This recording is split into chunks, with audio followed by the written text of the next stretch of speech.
कृषि उत्पन्न बाजार समिति कोरपना में अनियमितता होने की बात आयोजित पत्र परिषद में संचालक सुनील बावने ने कही। कृषि उत्पन्न बाजार समिति कोरपना की ओर से पत्र परिषद ली गई।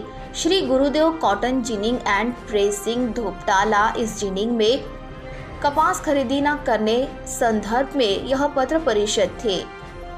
पत्र परिषद में कृषि उत्पन्न बाजार समिति कोरपना के संचालक सुनील बावने ने विस्तार पूर्वक जानकारी दी। बाजार समितीला सेजबाबत कागदपत्रे विचारला असता कुठल्याही प्रकारचे कागदपत्र देत नाही, सत्यप्रती सुद्धा देत नाही आणि सत्यप्रती देण्यासाठी सचिवाच्या नावाने मी पत्र लिहिल्यानंतर सभापती त्या याच्यावर मार्किंग करतो का कुठल्याही प्रकारच्या सत्यप्रती देण्यात यावं नाही असं म्हणून सभापती म्हणतो आणि ह्या शेजच्या बाबतच्या ज्या प्रती देत नाही यानुसार आम्हाला वाटतं का बा कोरपना कृषी उत्पन्न बाजार समितीमध्ये खूप मोठा घोटाळा आहे, असा कोट्यावधीचा घोटाळा आहे असं आम्हाला वाटतं। मित्रांनो,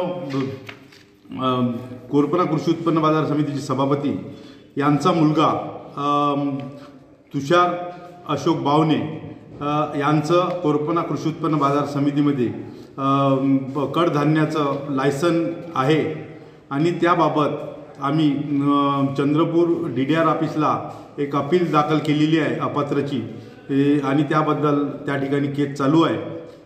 येत्या 26 तारखेला त्याबाबतचा रिझल्ट आहे आणि ते केस सुद्धा त्याबाबत चालू आहे।